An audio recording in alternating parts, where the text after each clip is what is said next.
şöyle yaz. Attığı bu yanlış adımdan dönmesine vesile olmasını temenni ediyoruz. Size selam olsun. Tekbir! Allahu Ekber! Mazlumları yok eden İsrail'in Cumhurbaşkanı'nın ülkemize davet edilmesini kabul etmiyoruz. Değişen nedir? Ne değişmiştir ki böyle bir davette bulunulmuştur? Ne oldu Van Nuri çıkışımıza? Bu Herzog denilen adamın Netanyahu denilen katilden farkı nedir? İsrail değişti de biz mi bilmiyoruz? Filistin'de Müslüman kardeşlerimize yapılan zulmü mü son buldu? Gazze'ye uygulanan abluka mı kalktı? Bu katiller Filistinlilere uyguladığı soykırımdan vaz mı geçti? Yoksa İsrail bölgemizde kurguladığı tehlikeli planlarından vaz mı geçti? Bu aziz topraklarda, bu milletin sinesinde hiçbir işgali ve işgalciyi kabul etmemektedir. Cumhurbaşkanı hangi toprakları yönettiğinin farkına varana kadar susmayacağız.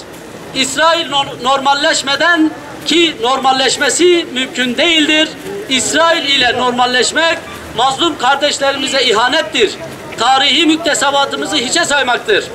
İsrail işgal ettiği topraklardan çekilmeden, yağmaladığı toprakların, canına kıydığı Filistin masumların ve Mavi Marmara katliamının hesabını vermeden Filistin topraklarında bağımsız Filistin devleti kurulmadan İsrail ile ilişkiler hiçbir şart altında normalleşemez.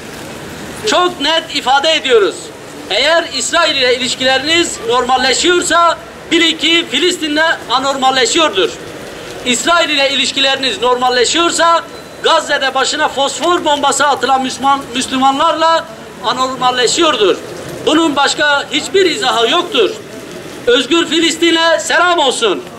Dostlar, dostları İsrail, ABD ve Rusya olup düşmanlarının ise Suriye, Mısır ve diğer İslam ülkeleri olan bir dış politika anlayışını kabul etmiyoruz.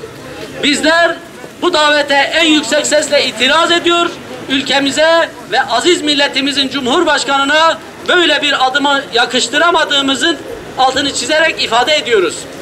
Bugüne kadar uyardık, iktidarda bulunanlar kulak vermedi.